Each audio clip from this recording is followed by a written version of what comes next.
Sebuah perjalanan menapaki rimbunnya hutan Bukit Pendam, Desa Batu Ampar, Kecamatan Kemuning. Menyusuri jejak tradisi yang telah diwariskan turun-temurun, merasakan kesejukan Sungai Merayu, dan menyatu dengan alam yang masih liar dan asri. Sebuah kisah tentang ketangguhan, kebersamaan, dan harmoni antara manusia dan rimba yang akan kami bawa dalam petualangan ini.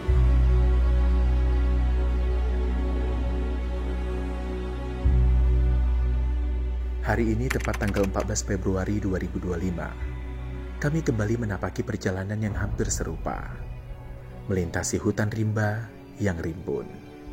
Namun, kali ini ada yang berbeda, momen, tempat, dan orang-orang yang turut serta. Jalan setapak yang kami lalui nyaris tak terlihat, menyatu dengan alam yang masih liar dan asri.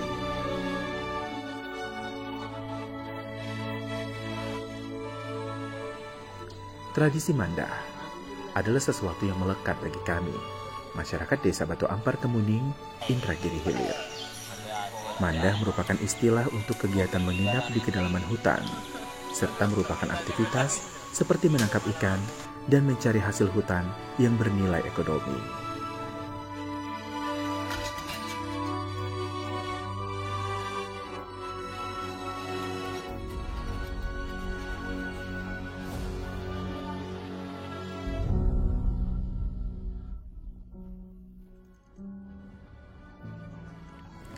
Perjalanan ini memakan waktu 6 jam, dan petualangan kali ini dipastikan lebih menantang.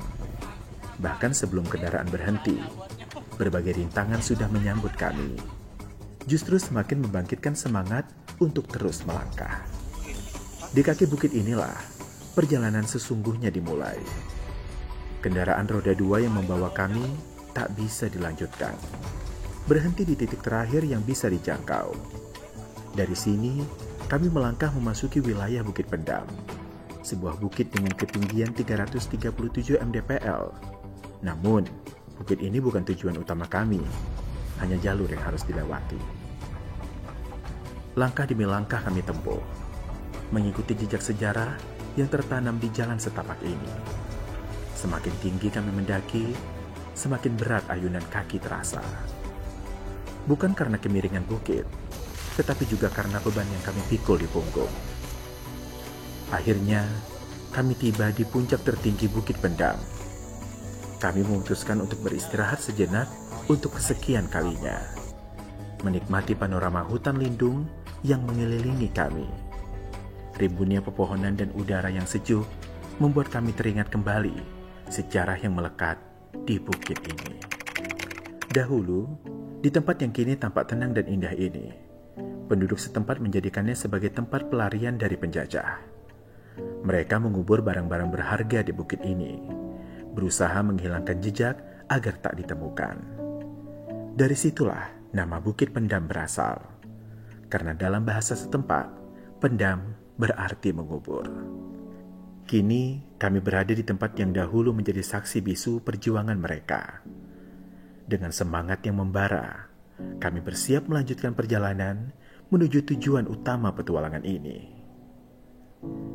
Terasa sebentar beristirahat, meski waktu telah menunjukkan jam makan siang. Namun, karena kehabisan air minum, kami terpaksa melanjutkan perjalanan. Dengan langkah yang kembali tegap, kami meneruskan perjalanan melintasi hutan hingga akhirnya tiba di Sungai Merayu.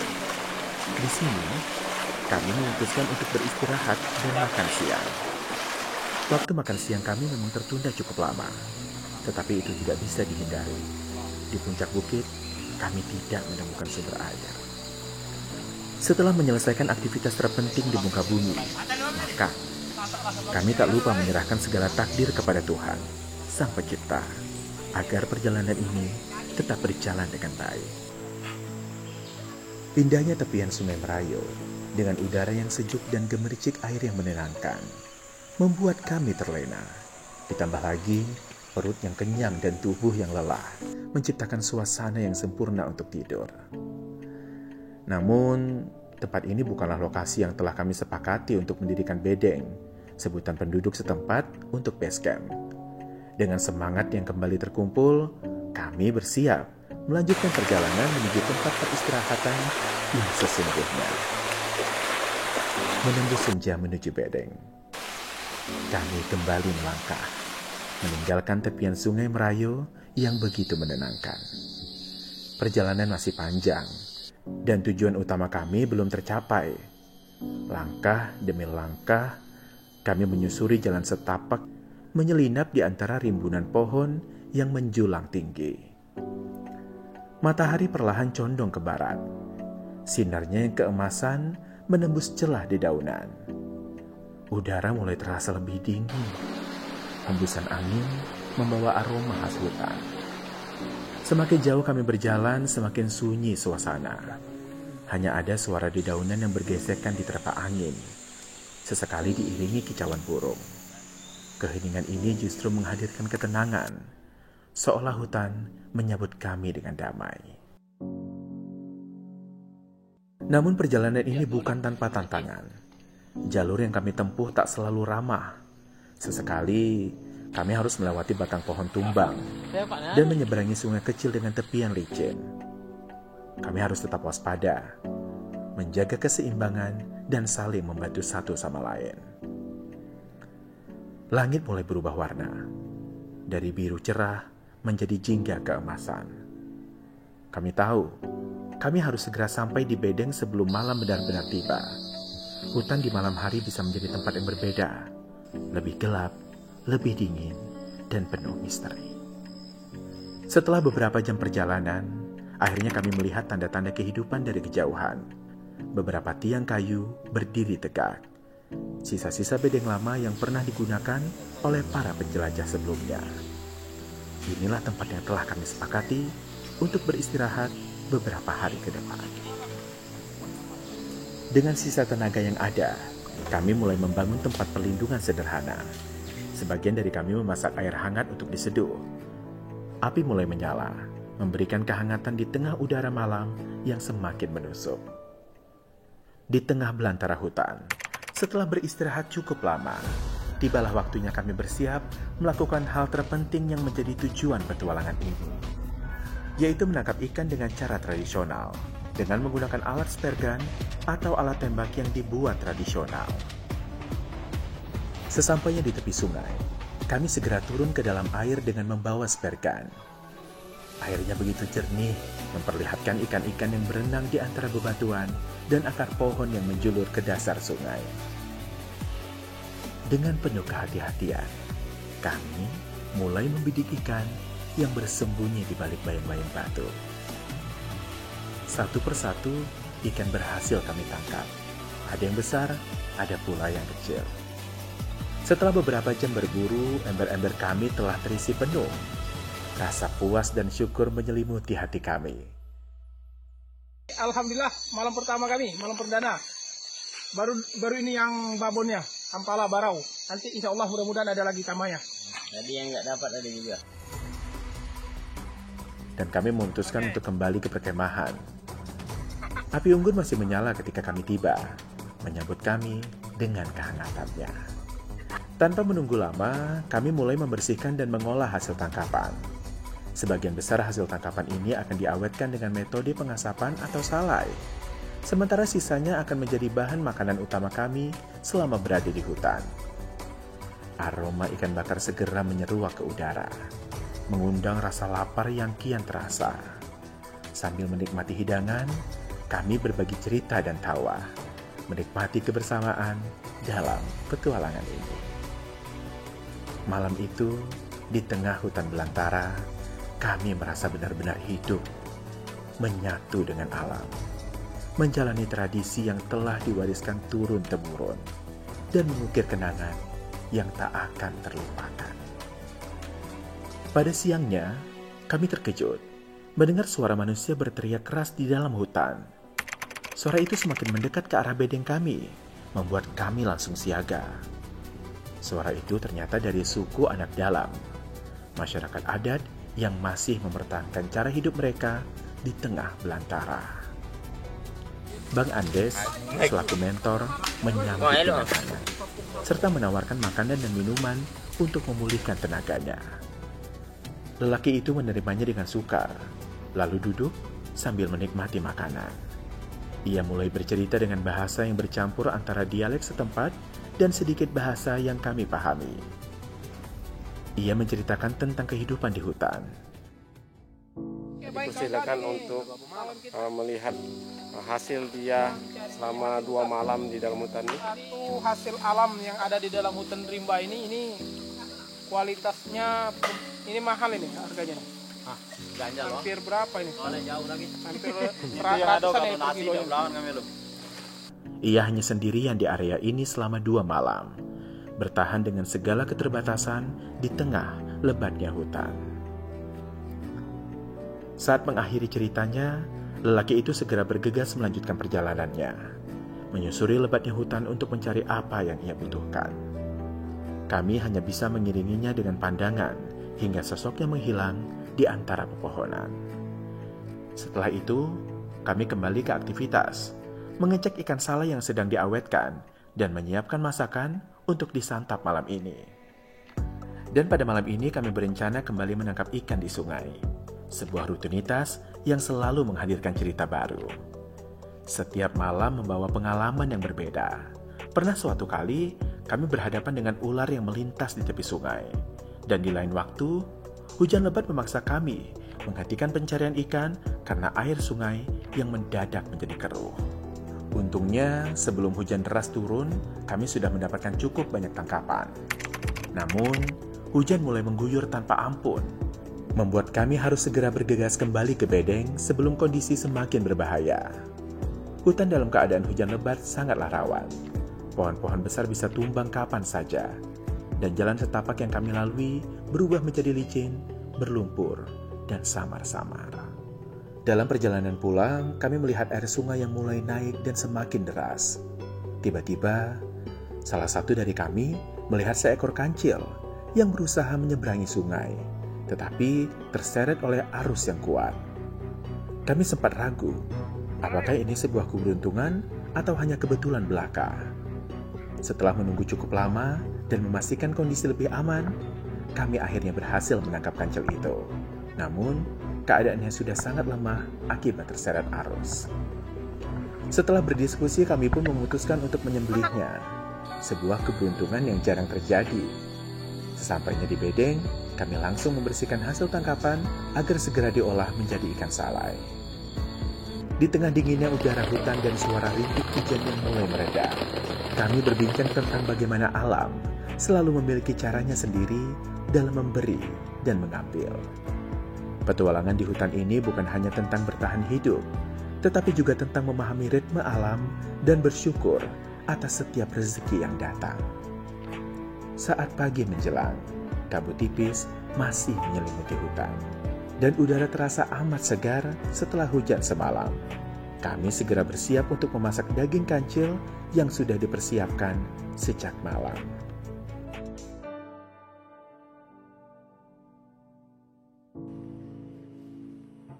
Sebagian daging kami olah dengan cara dipanggang di atas bara api. Sementara sisanya dimasak menjadi hidangan berkuah yang hangat dan menggugah selera. Aroma masakan perlahan menyebar, berpadu dengan kesejukan pagi di tengah hutan. Suasana alam yang tenang dan udara segar semakin meningkatkan selera makan, membangkitkan rasa lapar setelah semalaman beristirahat. Saat hidangan siap, kami duduk melingkar, menikmati menu lezat di tengah alam liar. Suasana makan terasa berbeda, lebih hangat dan penuh kebersamaan. Kami pun menyadari bahwa pengalaman ini bukan sekedar tentang menikmati makanan, tetapi juga bagian dari perjalanan dalam memahami alam, beradaptasi, dan mensyukuri setiap berkah yang diberikan oleh rimba. Setelah 2 hari berada di alam, kami merasa sudah cukup menikmati petualangan ini. Ikan salai pun telah mengering, menandakan bahwa semuanya siap untuk dibawa pulang. Namun, kali ini perjalanan pulang terasa berbeda. Kami tidak lagi berjalan kaki menuju kendaraan roda 2, melainkan menggunakan rakit bambu yang dirakit dengan cekatan oleh Bang Udin. sang ahli penyirat rakit. Dibantu Bang Chandra, Bang Tabrani, Bang Riko, Bang Dodi, dan Bang Teris.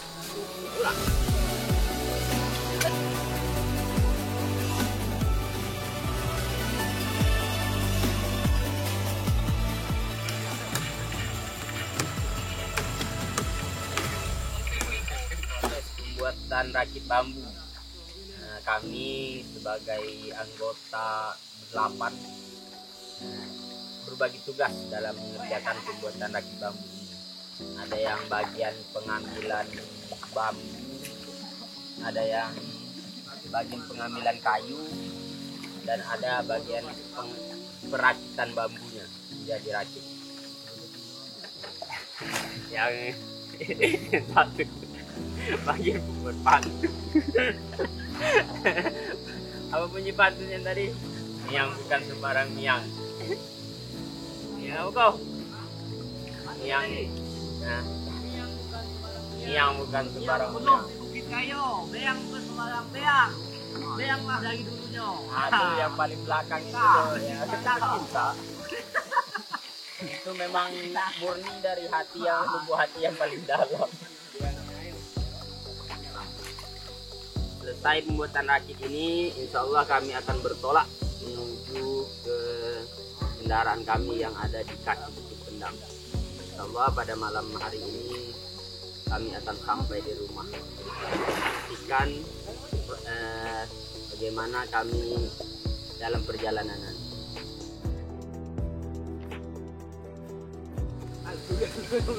Ikutan Jogja dan Jakarta aja dulu kok. Apa Dodi? Nah, kok Kau terlampau tuh. malah lagi. Udah kaki kau masuk Ini adalah proses menyirat. Istilah kampung itu. Mengikat rakit.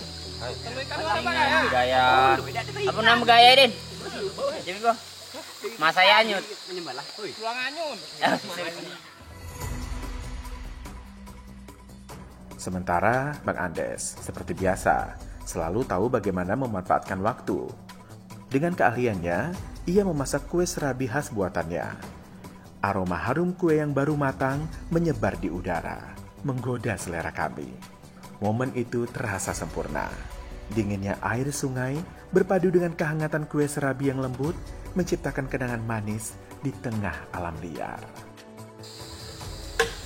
Tak butuh waktu lama, 2 buah rakit akhirnya selesai, seolah-olah disulap dalam sekejap.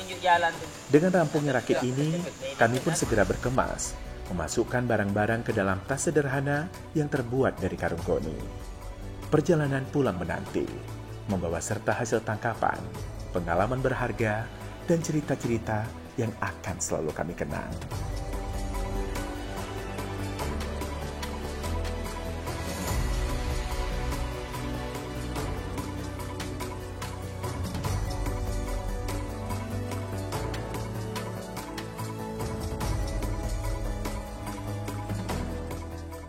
Arus sungai pagi itu cukup deras. Pertanda perjalanan pulang dengan rakit ini akan menjadi pengalaman yang seru sekaligus menantang. Kami menaiki rakit dengan hati-hati, memastikan keseimbangan agar tidak oleng. Angin sepoi-sepoi dan gemericik air sungai menciptakan suasana yang menyenangkan. Namun kami tahu bahwa perjalanan ini tidak akan selalu mulus. Benar saja, saat rakit melaju mengikuti arus, kami mulai menghadapi tantangan. Beberapa kali, kami harus menghindari batang kayu besar. Sementara di beberapa titik sungai menyempit, membuat aliran air semakin deras. Saat melintas jeram kecil, rakit berguncang hebat, membuat kami berpegang erat agar tidak terjatuh.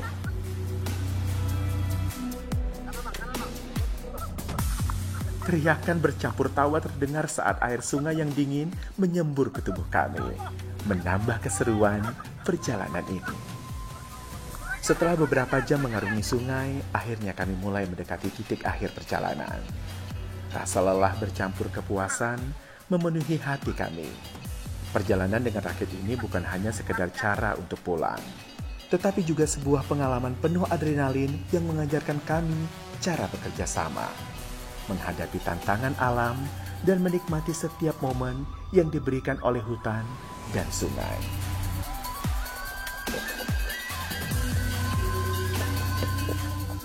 Saat rakit merapat ke tepi, kami saling melempar senyum dan tawa, menyadari bahwa petualangan ini telah meninggalkan kenangan yang tak terlupakan. Dengan barang bawaan di pundak dan hati yang penuh cerita, kami melangkah menuju kendaraan, siap kembali ke peradaban. Namun, dengan jiwa yang lebih dekat dengan alam.